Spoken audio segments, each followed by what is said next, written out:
So we have two pelvises here, or pelvies or something, whatever the plural is. They are different. On average, adult male and adult female have different pelvises. So how do we know which one is which? Hopefully at this point you've learned that the female pelvis is on average larger.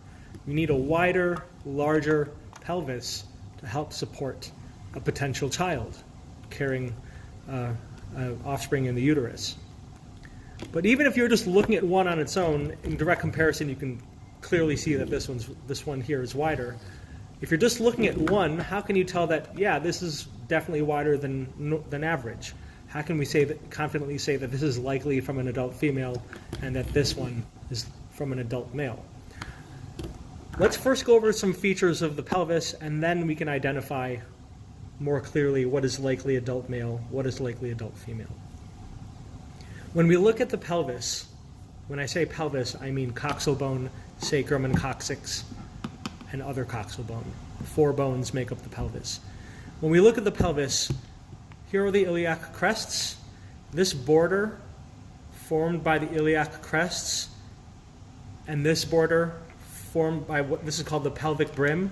So from pelvic brim, iliac fossa, iliac crest, this volume, that's known as the false or greater pelvis.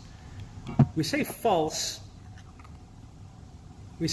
because this is not the pelvic cavity. This is actually still the abdominal cavity, which is up here, superior.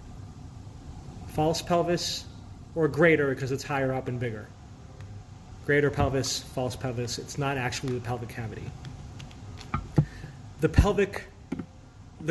false pelvis or greater pelvis is larger in females, adult females. Look at the pelvic brim. It's formed here with the ilium and the sacrum. This space from pelvic brim more inferiorly, all of this is the lesser or true pelvis. Lesser because it's lower down and smaller, true because this is the actual pelvic cavity. This is where you have your internal genitalia, where you have your bladder. That is the true pelvis. False pelvis, true pelvis. Another term we can use, this two-dimensional area, if you find the area of this circle, we would call that the pelvic inlet. And then coming out the other end, this is what we call the pelvic outlet. Imagine it's like a basketball hoop. Here's the rim of the basketball hoop. You dunk it, swish it, whatever. Ball goes in, and the net is usually a bit more narrow at the bottom. So you're putting the ball in, that's pelvic inlet. Ball comes out, pelvic outlet. In female pelvises, the greater pelvis, false pelvis tends to be wider. Pelvic brim and pelvic inlet tend to be wider. Pelvic outlet tend to be wider.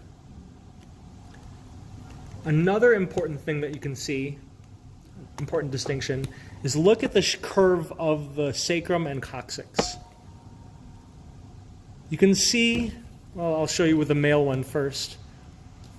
With the male sacrum and coccyx, it curves so much that we can see it very clearly. The sacrum and coccyx point anteriorly. From a lateral view,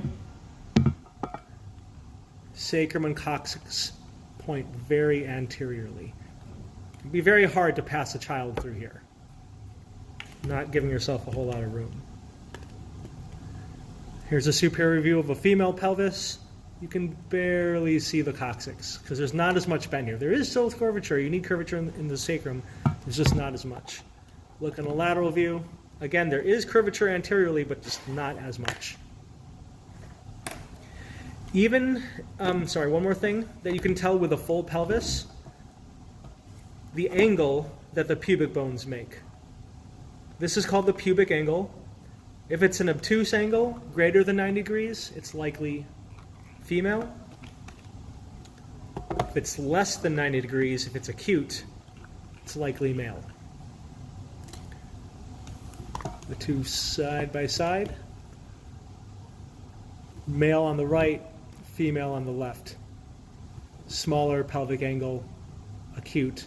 wider pelvic angle obtuse. Narrower false pelvis, narrower pelvic inlet, narrower pelvic outlet. Even if you have a single bone, a single coxal bone, and not the whole pelvis, there's still a way to tell if you're looking at male or female, again, on average. This is the greater sciatic notch. This is the greater sciatic notch.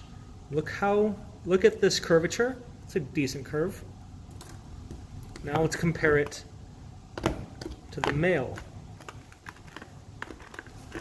It is much sharper.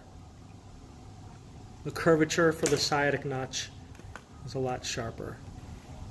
Female, male. Here's the greater sciatic notch. Here's the greater sciatic notch. The female one is much wider than the male. So those are some methods of figuring out, just by looking at the pelvis or even just the coxal bone, whether you're looking at a male pelvis or a female pelvis.